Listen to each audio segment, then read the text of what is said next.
대왕고래. 이름만으로도 웅장함과 기대감을 불러일으키던 이 프로젝트는 대한민국의 에너지 독립을 향한 새로운 상징처럼 시작되었습니다. 울산 앞바다 깊은 해저에서 석유와 가스를 찾아내겠다는 도전. 언론은 연일 국내 해저에서 대규모 석유 매장 가능성 발견이라는 제목을 쏟아냈습니다. 정부와 정치권은 이를 국가적 성취로 포장했고 한국석유공사는 역사적 과업을 수행하는 기관처럼 추켜 세워졌습니다. 도대체 왜 이런 프로젝트가 추진된 것일까요? 첫 번째 이유는 에너지 안보였습니다. 한국은 석유와 가스를 90% 이상 해외에서 수입하는 나라입니다. 국제 유가가 조금만 흔들려도 경제 전체가 영향을 받습니다.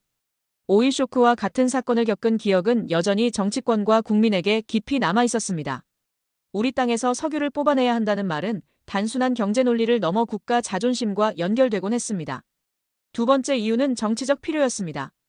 정치인들에게 대규모 자원 개발 프로젝트는 표를 모을 수 있는 손쉬운 카드였습니다. 선거철이 다가올수록 정치권은 국민의 마음을 끌 수 있는 성과를 필요로 했습니다. 대한민국이 에너지 자립을 달성한다는 메시지는 강력했습니다. 그것이 현실성이 떨어지더라도 희망을 팔 수만 있다면 충분했습니다. 결국 대왕고래는 에너지 자립이라는 국가 전략과 정치적 계산이 맞물려 탄생한 프로젝트였습니다. 하지만 초기부터 문제는 존재했습니다. 전문가들은 해저 시추의 성공 확률이 높지 않다고 경고했습니다. 가스 포화도가 낮아 상업적 가치가 없을 가능성이 크다는 분석이 있었습니다.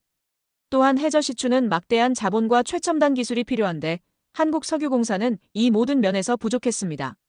그럼에도 불구하고 사업은 강행되었습니다. 왜냐하면 실패 가능성을 솔직하게 공개하는 것은 정치적으로 불리했기 때문입니다. 정치권은 도전하지 않으면 미래도 없다는 식의 레토릭으로 국민을 설득했습니다. 언론 역시 비판보다는 홍보에 가까운 보도를 이어갔습니다. 석유공사 내부 문건에서는 이미 경제성이 낮다는 결론이 오갔다는 보도도 있었습니다. 그러나 공사는 출구 전략이라는 표현을 사용하며 시간을 벌었습니다. 내부적으로는 철수 계획을 논의하면서도 외부적으로는 아직 가능성이 있다는 메시지를 흘렸습니다. 이는 국민을 기만한 행위였습니다. 실패가 거의 확실시되는 상황에서도 최선을 다했다는 명분을 남기기 위해 세금과 시간을 계속 소모한 것입니다. 결국 결과는 뻔했습니다. 대왕고래 시추는 실패했습니다. 수천억 원의 국민 세금이 투입되었지만 남은 것은 석유도, 가스도, 에너지 자립도 아닌 불신뿐이었습니다. 국민은 충격을 받았습니다. 왜 애초에 이런 사업을 시작했는가? 라는 질문이 쏟아졌습니다. 그러나 정치권과 공기업은 서로 책임을 떠넘겼습니다. 정치인은 전문가의 판단을 존중했을 뿐이라 했고 석유공사는 국가 정책적 요구를 따랐을 뿐이라 했습니다. 즉, 책임지는 이는 아무도 없었습니다. 이 사건은 단순히 해저 시추 실패가 아니었습니다. 그것은 한국 사회의 구조적 문제를 드러낸 사건이었습니다. 정치권과 공기업은 언제나 한 몸처럼 움직였습니다. 정치권은 성과를 포장하기 위해 공기업을 앞세우고 공기업은 정치적 압력에 따라 움직이며 전문성을 포기했습니다. 그 사이 국민은 진실을 알지 못한 채 세금을 부담했습니다. 이 구조가 반복되는 한 또 다른 대왕고래는 언제든 나타날 수 있습니다. 대왕고래 사건의 결말은 세 가지 후폭풍을 남겼습니다. 첫째, 국민의 불신입니다. 국민은 이제 공기업과 정치권의 발표를 신뢰하지 않습니다. 화려한 이름과 장밋빛 구호 뒤에는 늘 정치적 계산이 숨어 있다는 사실을 배웠습니다. 둘째, 국제적 신뢰의 하락입니다. 해외 투자자와 파트너들은 한국의 자원 개발 정책이 정치적 이벤트에 불과하다고 의심하게 되었습니다. 한번 무너진 신뢰는 회복하기 어렵습니다. 셋째, 구조적 개혁 요구입니다. 낙하산 인사, 무능한 경영, 책임 회피. 이 문제들이 다시 수면 위로 떠올랐습니다.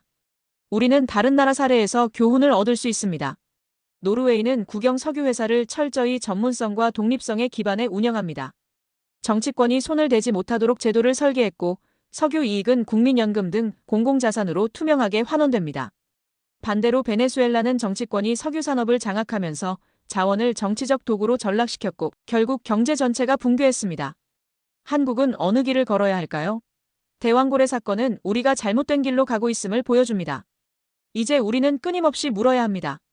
왜 시작했는가, 그리고 결말은 무엇이었는가? 시작은 국민의 희망을 팔기 위한 정치적 계산이었고 결말은 실패와 불신, 그리고 책임 없는 무능이었습니다. 이 질문을 외면하는 순간 또 다른 대왕고래가 세금을 삼키게 될 것입니다. 정치권은 더 이상 허황된 약속으로 국민을 기만해서는 안 됩니다. 공기업은 전문성과 책임성을 회복해야 합니다. 국민은 감시자로서 눈을 부릅떠야 합니다. 대왕고래 사건은 실패로 끝났지만 그것이 단순한 실패로 끝난다면 우리는 아무것도 배우지 못한 것입니다. 대왕고래는 이제 단순한 해저 시추 프로젝트가 아니라 대한민국 정치와 공기업의 무능을 상징하는 이름으로 남을 것입니다. 그러나 동시에 국민에게는 중요한 교훈이자 질문을 던집니다. 언제까지 우리는 이런 구조를 참아낼 것인가? 지금까지 세상 모든 트렌드를 읽어드리는 세상읽기였습니다. 구독과 좋아요 부탁드립니다.